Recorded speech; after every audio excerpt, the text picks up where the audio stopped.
목사님 말씀대로 제가 그 허리 수술을 해가지고 지금 누워 있는 건데 오늘 첫 번 외출입니다. 첫 번 외출에 여러분을 만나게 돼서 너무 기쁩니다. 우리 본문 6절을 보면 첫 아들을 낳아 강고로 싸서 구유에 누였으니 이는 여관에 있을 곳이 없음이로라. 12절에 보면 너희가 가서 강고에 싸여 구유에 누인 아기를 보리니 이것이 너희에게 표적이니라. 이 말씀은 강보에 쌓여 구유에 누인 아이가 온 백성에게 비칠 큰 기쁨의 소식이요, 또 구주와 그리스도가 되시는 표적이라고 했습니다. 하나님은 한 사람에게 표적을 보여주시고 그 표적을 보고 하나님께 나온 사람을 통해서 그의 장엄한 구속의 역사를 펼쳐 가십니다. 하나님께서 어떤 사람에게 표적을 보여주신다는 것은 그 표적을 보고 이해한 사람들에게는 엄청난 축복이고, 그를 통해서 어떤 인간도 꿈꾸지 못한 하나님의 위대한 구원의 사역을 이루신 것입니다.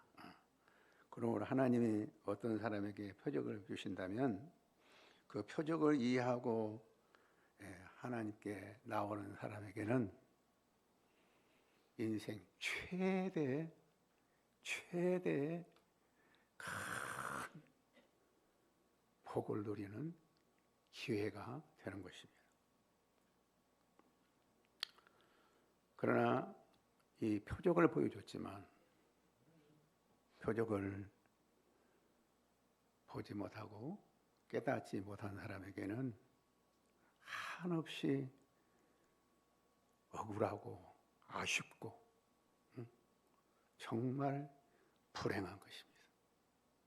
그래서 예수님께서 보리떡 5개와 물고기 2마리로 5,000명을 먹이신 후에 그를 찾아오는 많은 무리들에게 너희가 나를 찾는 것은 표적을 본 까닭이 아니요 떡을 먹고 배부른 까닭이로다.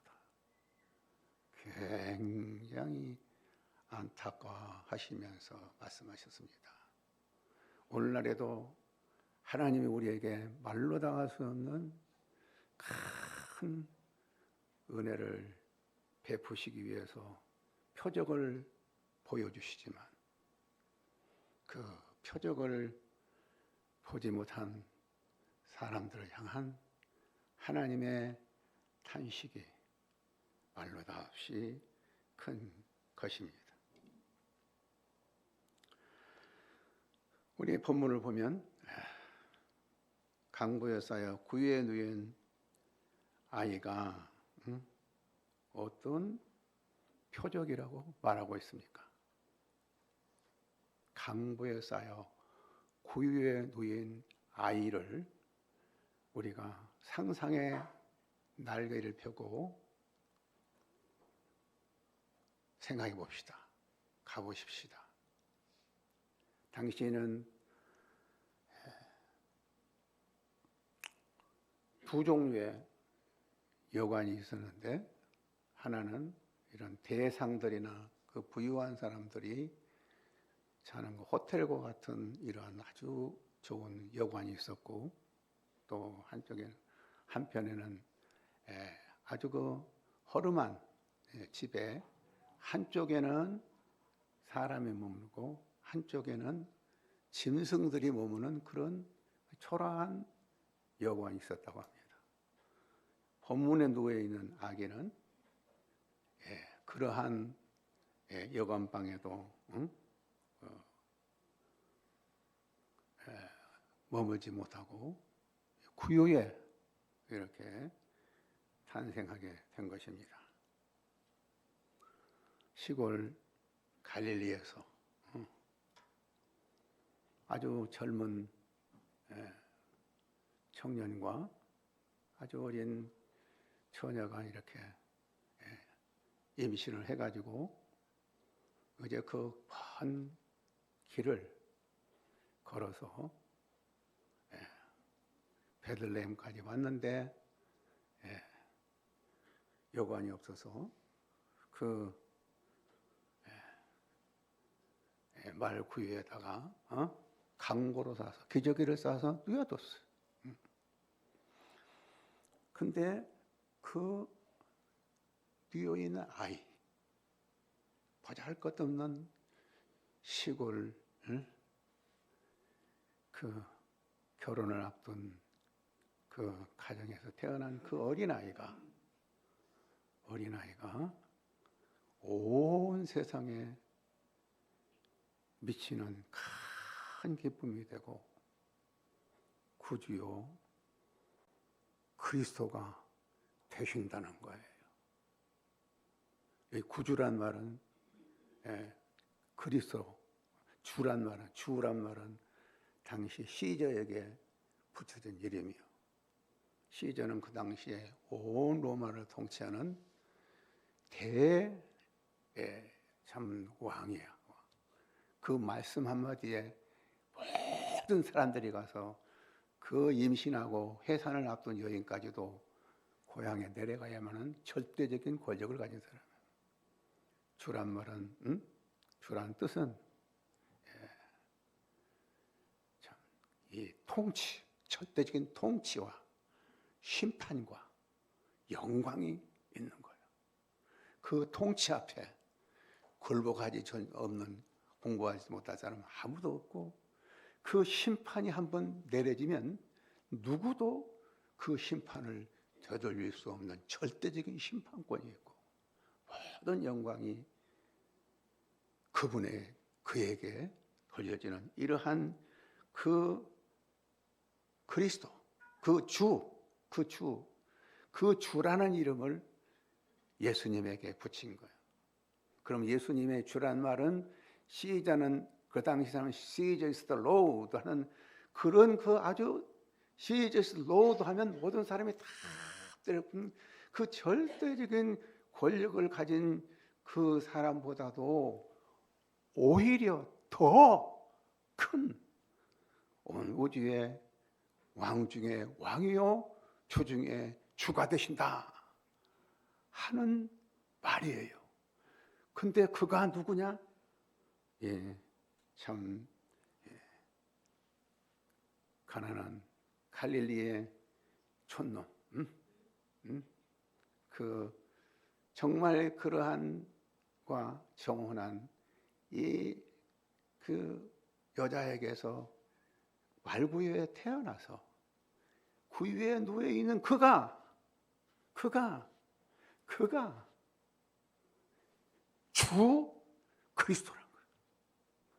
구주, 주 그리스도, 온 백성에게 미칠 큰 기쁨의 좋은 소식이라는. 누가 그것을 믿을 수 있겠어요? 그래서 표적이라고. 표적은 볼 수 있는 사람에게는 한없이 중요한 것이지만, 볼 수 없는 눈에는 가난한 시골 청년에게, 자매에게 태어난 보잘것없는 아이에 불과한다.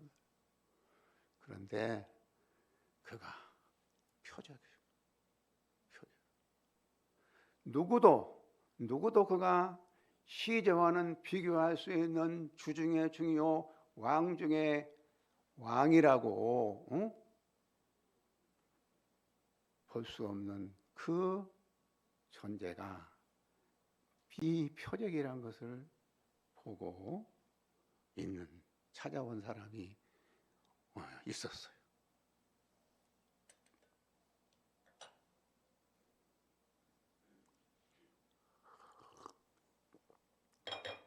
첫째는 목자들이었습니다. 목자라는 신분은 아주 가난하고 가장 천한 직업을 가진 사람들입니다.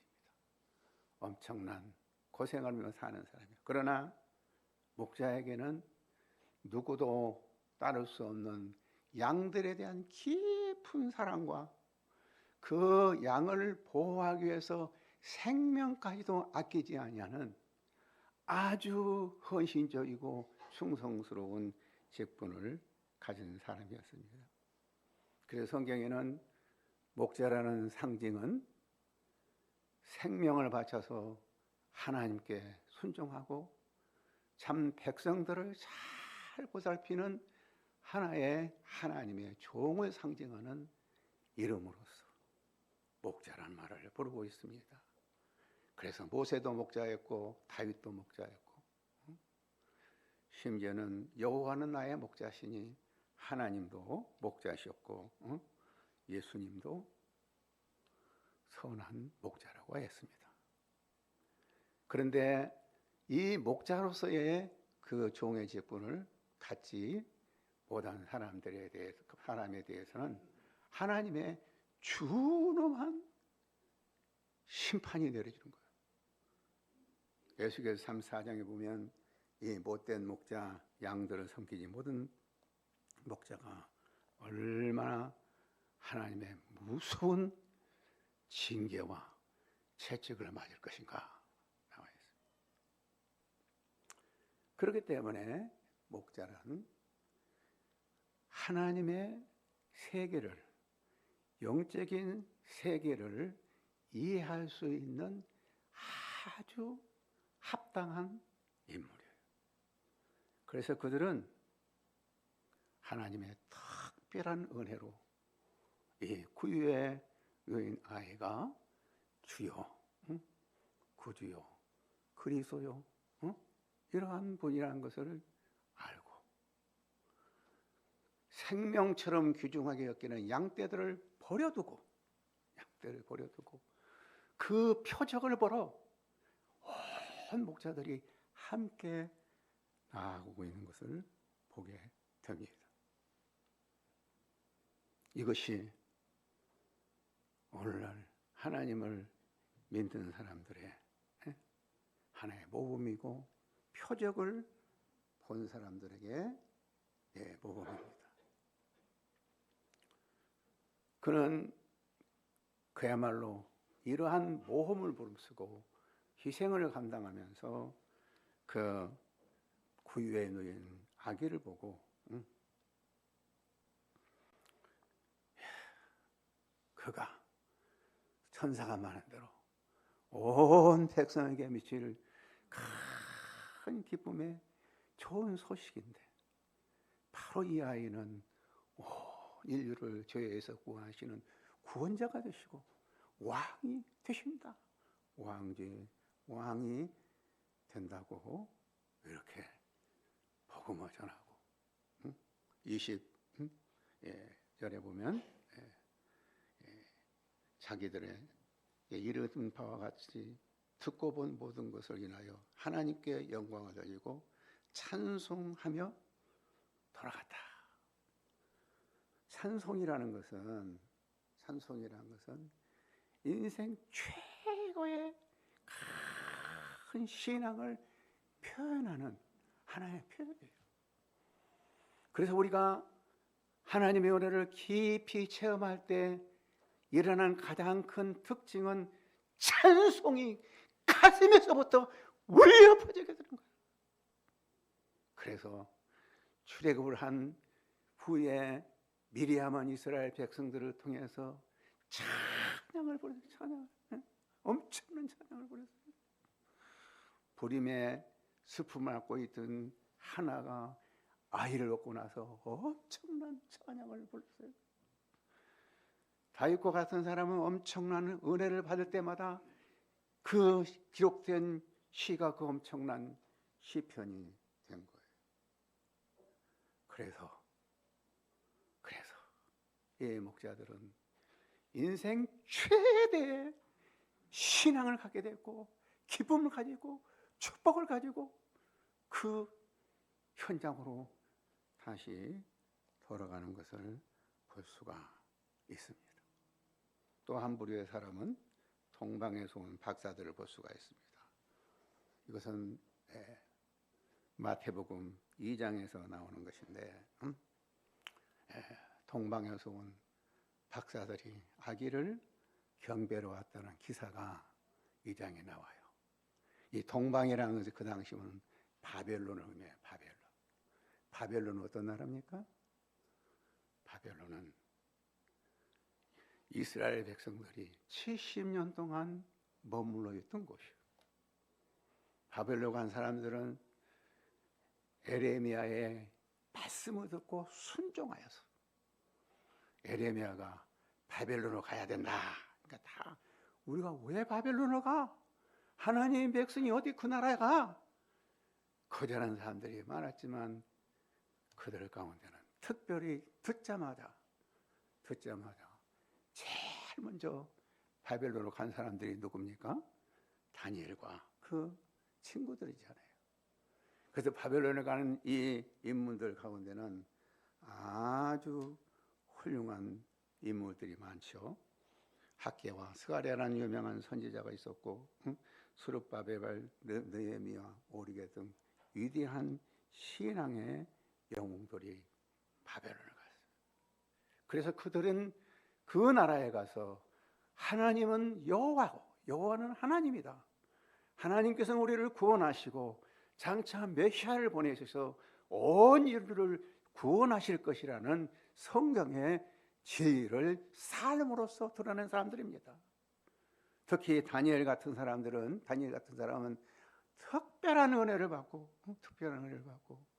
하나님의 놀라운 비밀을 깨닫고 그 바벨론의 왕들과 심지어는 그 다음 페르시아 왕국에까지도 영향력을 미쳐서 아주 고유의 간직일 뿐만 아니라 많은 사람들에게 깊은 영적인 진리를 선포한 사람이에요. 심지어는 예수 그리스도가 태어날 날짜까지도 예언한 사람이에요. 그렇기 때문에 바벨론에 생각을 가지고 있던 사람들은, 지식인들은 예루살렘에 온 인류를 구원하실 참 메시아가 오실 것이라는 것을 믿었어요. 믿음을 가진 사람들은요, 조금만 표정만 있어도 그것을 큰 믿음을 가진 거예요. 이 사람들 믿음. 근데 이 사람들은 원래 영어로 보면 와이스맨이라고 그러고, 박사를 와이스맨이라고, 어떤 건 메자이라고 그러고, 히브리어는 마쿠스라는 뜻인데 천문학자들. 천문학자들은 별을 연구하면서 메시아가 예루살렘에서 인류를 구하는 메시아가 오신다는데 그분을 좀 만나고 싶다, 모시고 싶다, 이런 마음이 불타올랐어요. 은혜를 받은 사람은 아주 적은 사인만 봐도 그것에 감동한 사람들. 그래서 어느 날 별이 나타나니까 저것이 우리에게 인도한 메시아다, 별이다 하고 그들은 떠나게 됐어요. 우리 옛날 찬송가에는 동방박사 세 사람이라 그러지 않아요? 응? 근데 요즘서는 동방에서 온 박사들이라고 세 사람을 뺐어요. 왜? 우리는 동방에서 온 그 박사들이 얼마나 몇 사람들일까 복수로 나오는지 잘 모르겠는데 학자들일 것 같으면 그 동방에서 예루살렘까지 오려면 세 사람 가지고 부족하다는 거예요. 그래도 한 20-30명의 한 군대가 때려지어서 와야 어떤 2년까지 걸릴지도 모르는데 그 엄청난 길을 어떻게 올 수 있겠느냐. 그렇게 해서 그들은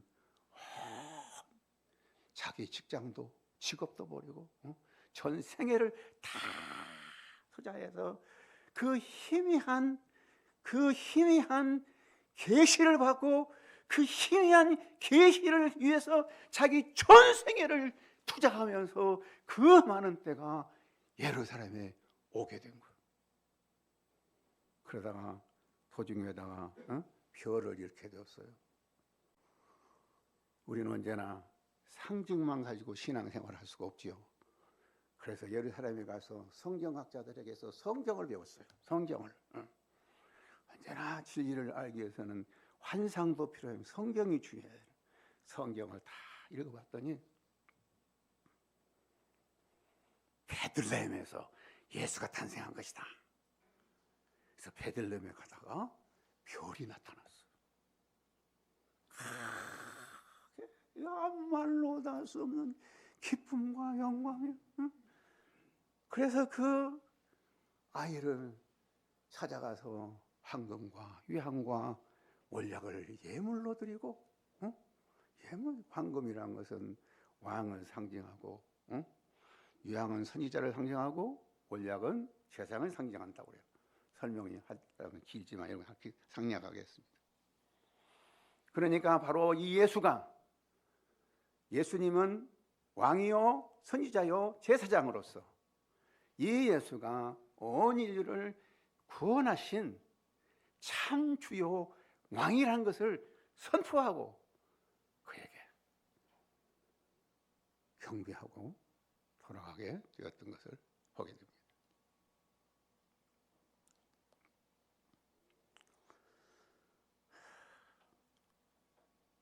그들이 예수를 만났다는 것은 어린아이를 통해서 표적을 보고 예수를 만났다는 것은 그 인생 최대의 인생의 경험이요 최대의 축복이고, 그래서 그는 이제는 주의 사자의 인도함을 가지고 갔다고 그랬어요. 주의 사자의 인도함으로 인생을 살아가는 것을 볼 수 있습니다. 이처럼 목자들과 동방 박사들은 누구도 알아볼 수 없는 그 성경이 있고 약속되고 그의 분들도 알아보지 못하는 그 아기 예수를 표적을 보고 와서 인생 전부를 드림으로써 인생 최대의 축복을 누리며 최대의 인생을 사는 삶이 되었던 것입니다. 뿐만 아니라 그는 이 구속 역사에서 엄청난 일을 하신 분이에요. 엄청난 일을. 그들이 그 시골 총각 처녀의 그 몸에서 태어난 그 아이가 메시아라는 사실을 온 세상에 선포한 위대한 구속사역의 주인공들이 된 거예요. 여러분 생각해 보세요. 마리아가 어느 날 갑자기 천사가 나타나서 은혜를 받은 자요, 평안할지어다. 깜짝 놀라니까 네가 아들을 낳을 텐데 지극히 높으신 하나님의 아들이 될 것이고 인류에 대한 구원자가 될 것이고 다윗의 왕위를 계승한 왕이 되어서 야곱의 집에 영원토록 왕이 될 것이다. 정말 받아들이기 어려운 일이었는데 주의 여정연이 말씀대로 이루어져야다. 위대한 결단을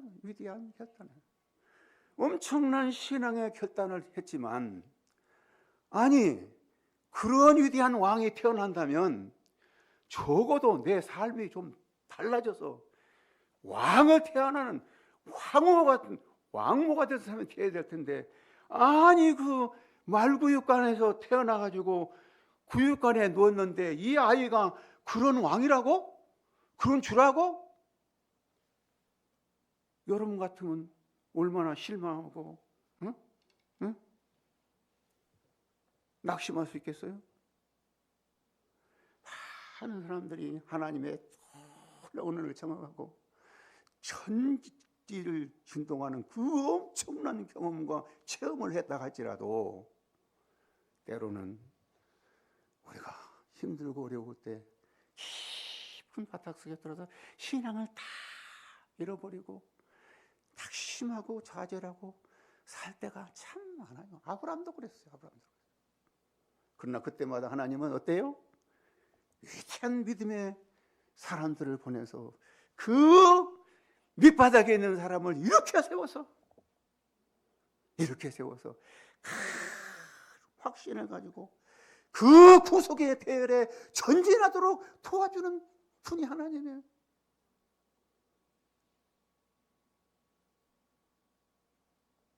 목자들과 동방 박사들은 엄청난 구속의 역사를 이뤘어요. 그리고 그 가난한 얘들이 애굽으로 먼 피난길을 갈 때 황금과 유황과 몰약이라는 큰 그 보화를 가지고 능히 2년 동안 피난 생활을 하도록 그 재물까지도 줌으로써 그 역사에 영향을 끼친 사람들이에요. 어느 시대나 동방 박사와 목자들과 같은 이러한 사람들을 하나님은 세우셔서 그들을 통해서 하나님의 차분한 구원의 그 역사가 이루어져 가는 것입니다.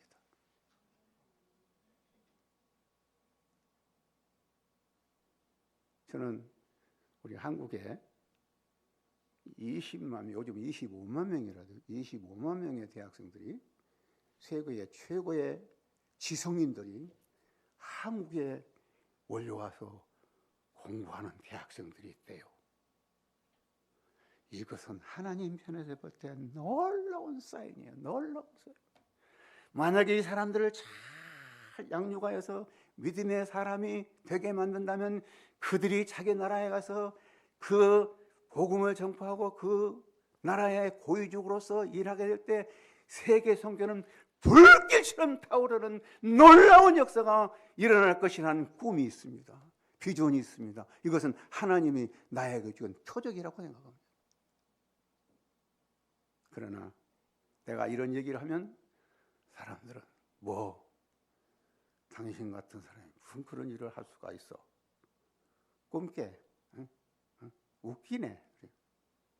내가 열심히 영어를 공부한다고 하니까 안병호 목사는 그 영어에다가 목숨을 걸어? 응? 지금거나해? 웃기네. 응? 그러나 10년이 넘도록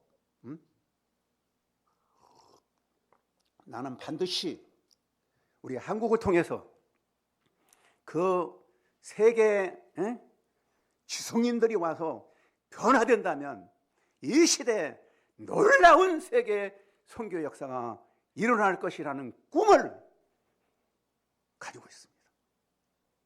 그런데 낙심할 때도 있습니다. 그러나 10여 년 동안 이러한 말도 안 되는 꿈을 가지고 있는 사람을 위해서 헌신하고 지금까지 동참해주는 동역자들이 있습니다.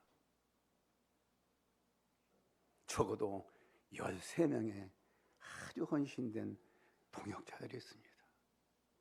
그들은 항상 나에게 말로 다 할 수 없는 위로와 용기를 줍니다. 이번에 내가 아파서 누워있을 때도 그 사람들 가운데 몇 사람은 집에까지 찾아와서 기도해주고 격려해주고 위로해주고 목사님 잘 참으시고 몸조리 잘하십시오. 잘하십시오. 그냥 얼마나 위로와 용기를 주는지. 그런 사람들 때문에 나는 하나님께서 보여준 비전을 가지고 살아가고 있습니다.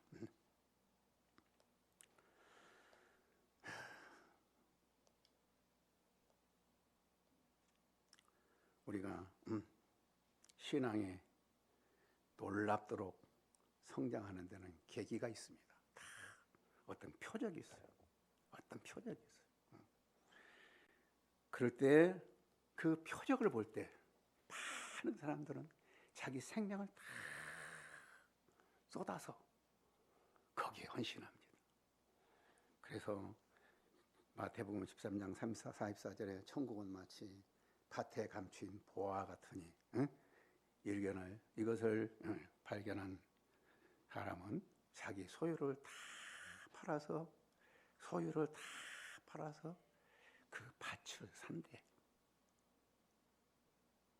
그러나 때로는 그 엄청난 것이 있지만 그럼에도 불구하고 내가 소유를 다 팔아서 밭을 사야 되겠다. 막 가슴에 불탁해서 그렇게 갔다가도 딱 팔려고 그러면 아니 정말 그것에 보화가 들어있을까? 회의가 생겨.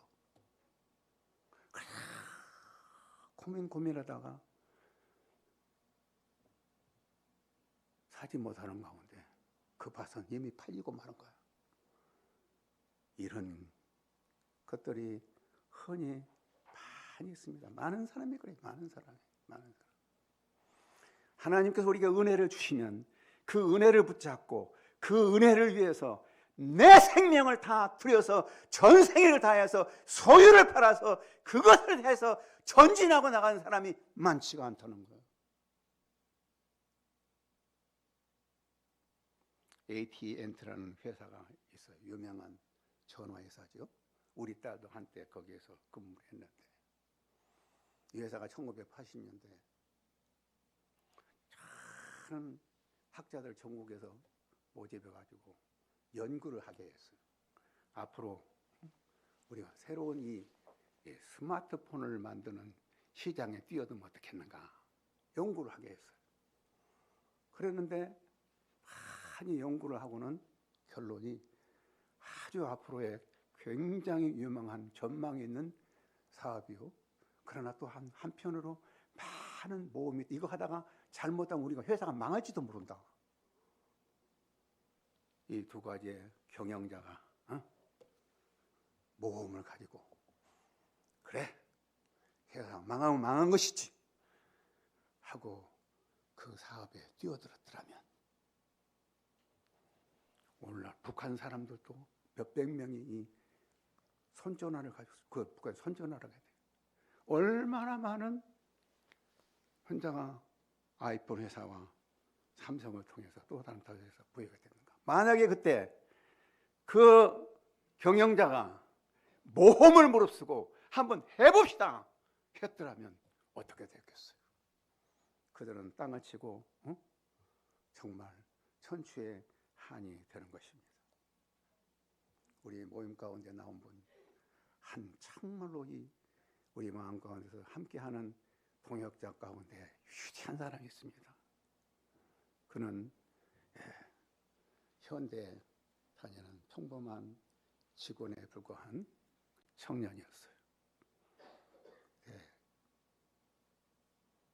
정주영 씨가 대통령을 나오면서 현대 직원들에게만 주식을 팔았대요. 주식을.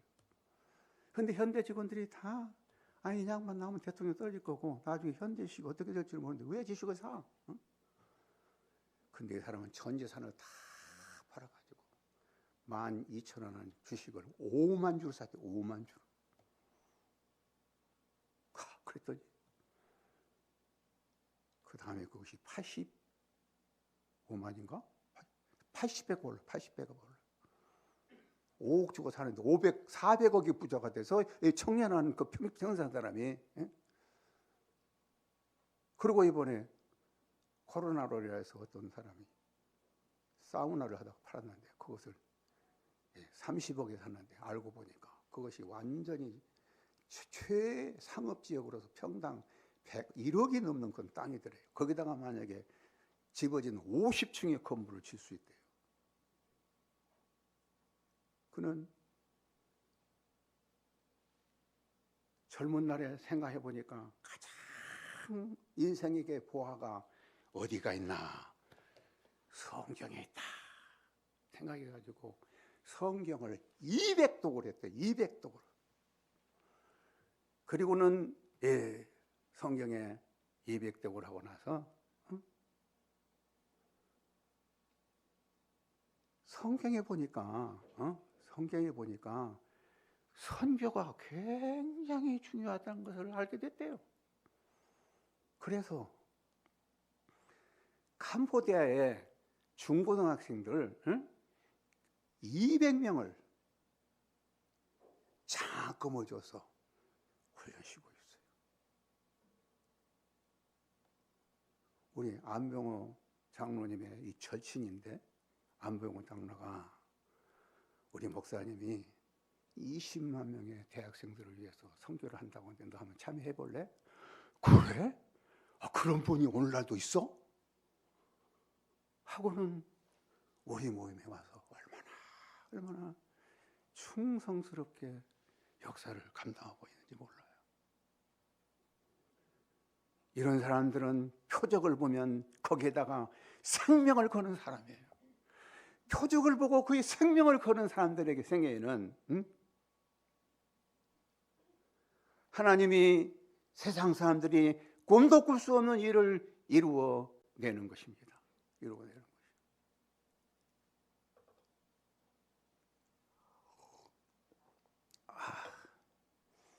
오늘 내가 제 아내한테 12시만 되면 끝난다고 약속을 하고, 제 아내가 하도 겁어줘가지고 당신은 30분 내에 설교 못 끝나면 윤석열이 같은 사람이라고 욕먹을 거라고. 지난번 내가 설교가 길었다고 그냥 어떻게나 야단을 맞았는지. 그래서 정말 결심을 하고 오늘은 설교를 짧게 하려고 했는데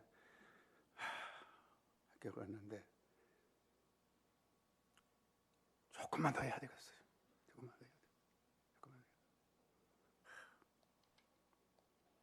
목사님, 원로 목사님이 설교를 하면요, 교회를 안 나온 사람이 있어요.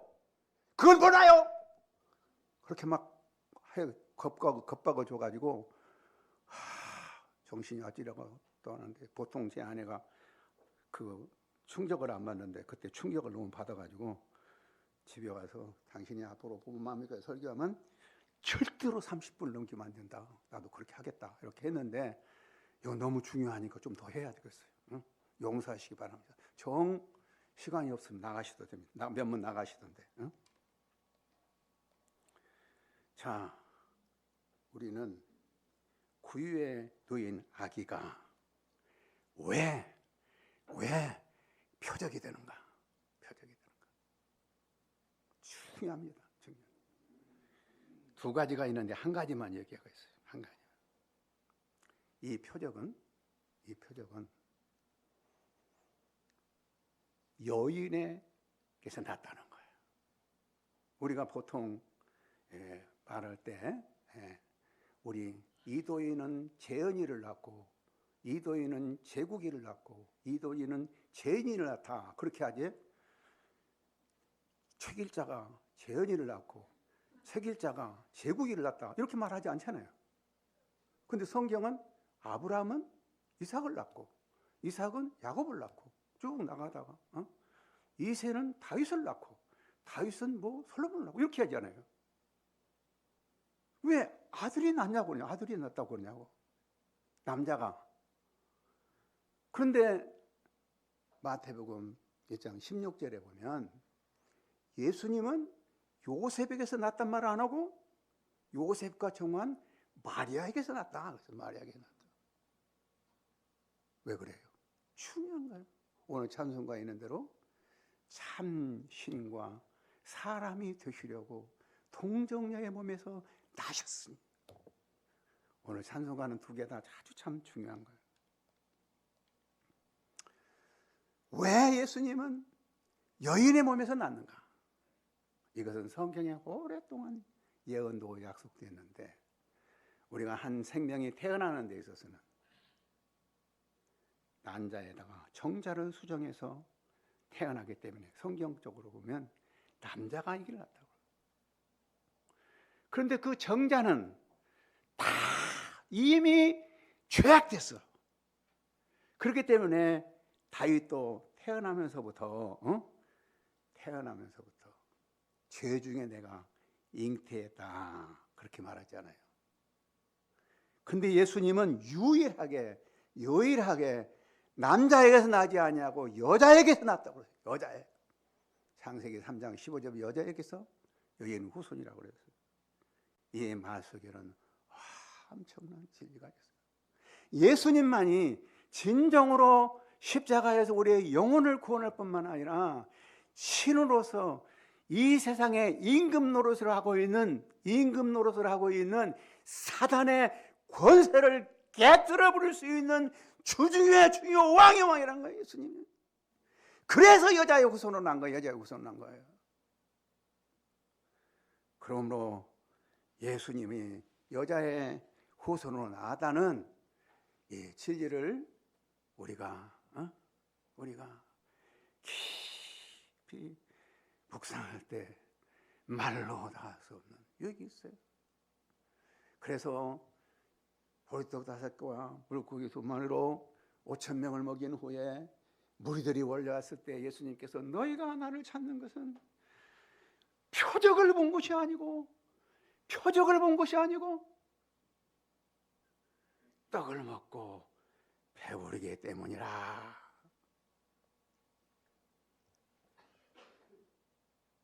오늘날도 마찬가지입니다.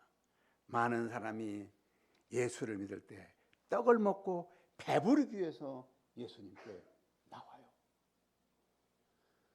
그 예수님이 참 표적이라는 것을 모르고 표적을 보고 나를 따라야 되는데 너는 떡을 먹고 배부르기 때문에 따오지 않느냐.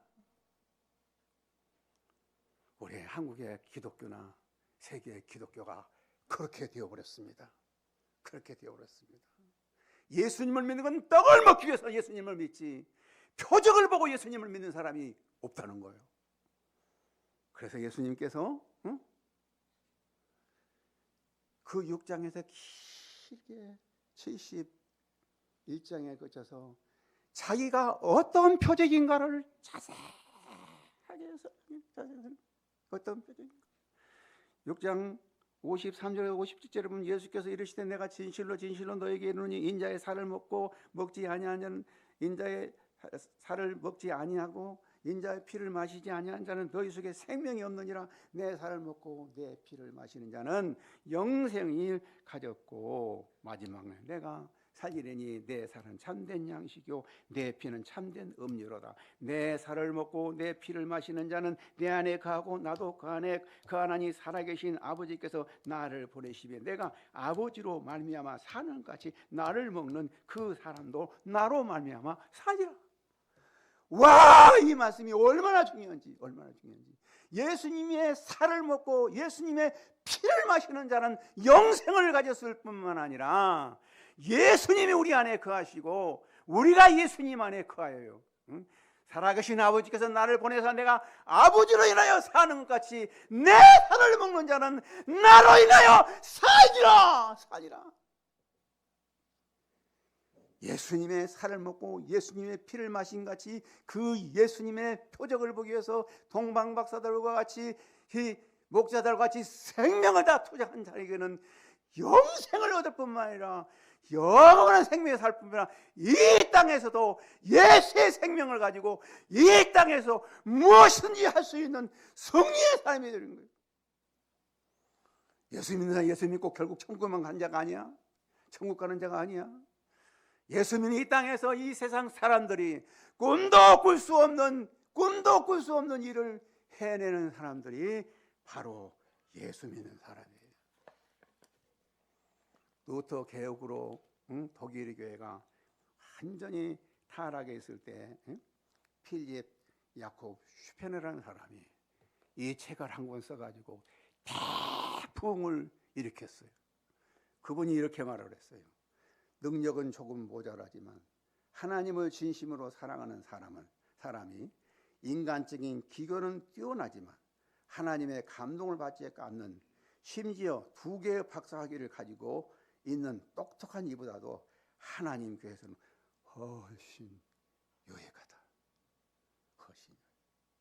전자는 성령님의 인도를 받으나 후자는 유용하기보다도 쉽게 손해가 될 수 있는 오로지 인간적인 지식만을 소유하기 때문이다. 사랑하는 성도 여러분, 우리가 예수를 믿었다는 것은 엄청난 하나님을 우리 안에 모시고 사는 거예요. 성령이 우리 안에 있는 거예요. 우리가 무엇을 하든지 간에 그 역사에서 하나님의 살아계심을 드러내는 삶을 살 수 있도록 하는 것이 우리 표적을 보고 예수 믿는 사람이에요. 지난번 결혼식에 어떤 자매님이 같은 식탁에 앉아 있었어요. 전체 전도회를 하기 위해서 애를 쓰고 전도를 하고 나보고도 오라고 막 그러더라고. 그래서 내가 그 자매님한테 그랬어요. 참 당신 훌륭해요. 전도 잘해요. 그런데 당신은 이렇게 많은 전도보다도 정말로 용납할 수 없고 정말로 문제 많은 그 남편을 예수님의 사랑으로 내 계명을 너에게 주느니 내가 너희를 사랑한 같이 서로 사랑하라. 당신의 남편을 사랑하면 그 남편을 예수의 사랑으로, 아가페적인 사랑으로 사랑하면 당신의 가정과 당신의 친척과 당신의 이웃과 이 온 마음교회가 크게 부흥할 것이오. 간절히 내가 호소했어. 간절히 호소했어. 예수의 살을 먹고 예수의 피를 마실 정도로 우리의 삶을 온전히 주님께 드리게 되면 우리의 가정에 큰 천국이 맙니다. 우리의 아내가, 우리의 남편이 변화되고 우리의 자녀들이 변하고 우리 친척들, 친구들, 이웃들, 우리 교회, 우리 한국교회 성령의 폭발적인 부흥이 일어난다고 나는 믿습니다.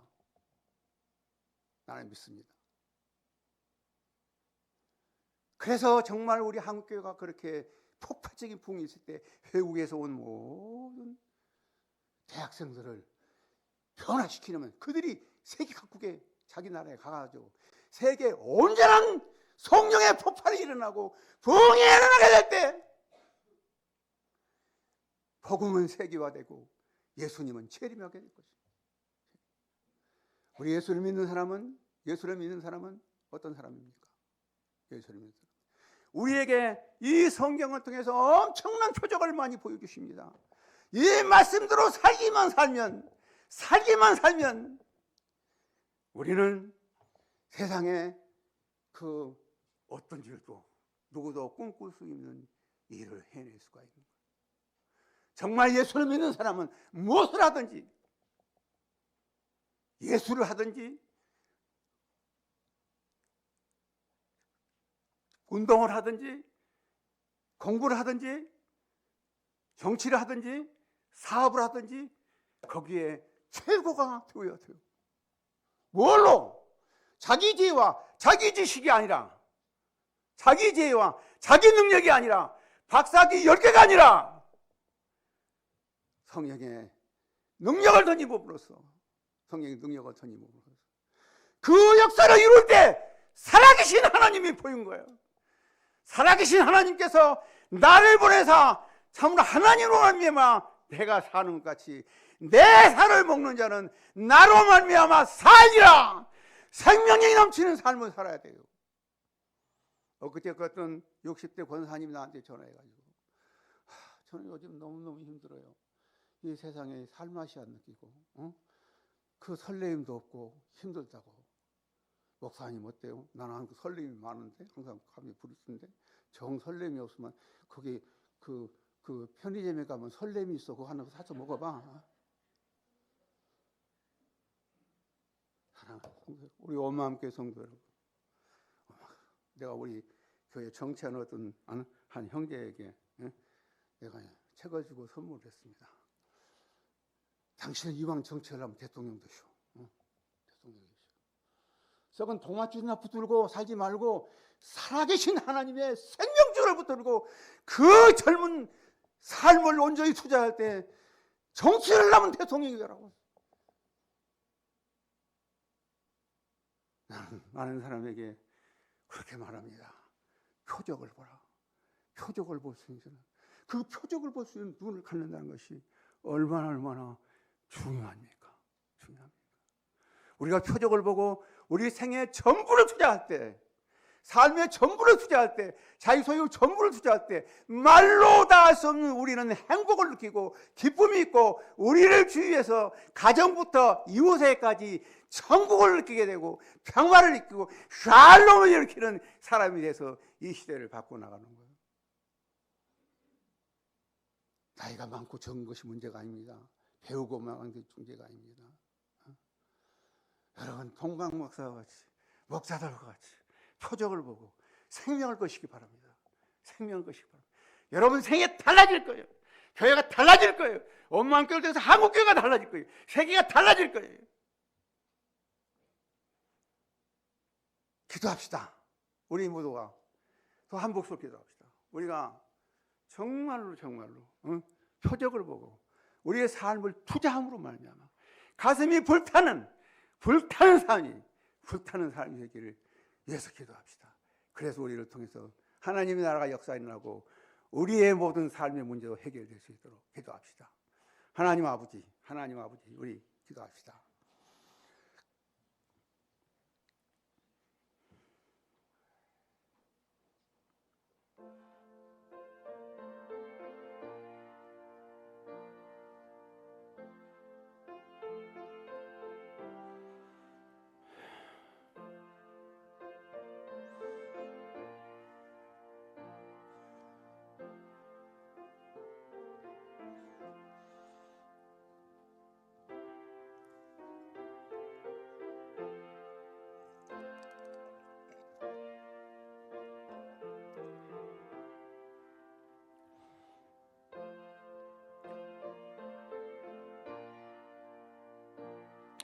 하나님 아버지 감사합니다. 오늘 이 동방 박사와 같이 목자들과 같이 정말 표적을 보고 그 많은 희생을 통해서 왔지만 그들을 통해서 구세주가 이 땅에서 건재하게 되고 그를 돌보는 그 시골 청년 처녀에게 이 위대한 인류 역사에 헌신하고 봉사할 수 있는 용기와 믿음과 위로를 줬던 것을 우리가 배우게 됩니다.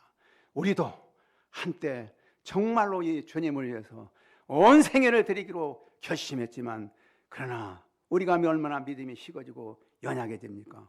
그럴 때마다 우리가 서로가 격려하면서 큰 믿음을 가지고 온 우주의 주 중의 주요 왕 중의 왕이신 그분이 우리를 통해서 어떤 역사를 이루실 것인가를 성경에서 배우고 그것을 이룰 때까지 온 삶을 투자함으로 말미암아 거기에서 쏟아져 부어지는 영적인 축복과 물질적인 축복과 어떤 사회적인 축복까지도 누리고 사는 저희들 될 수 있도록 도와주시옵소서. 예수님의 이름으로 기도합니다. 아멘.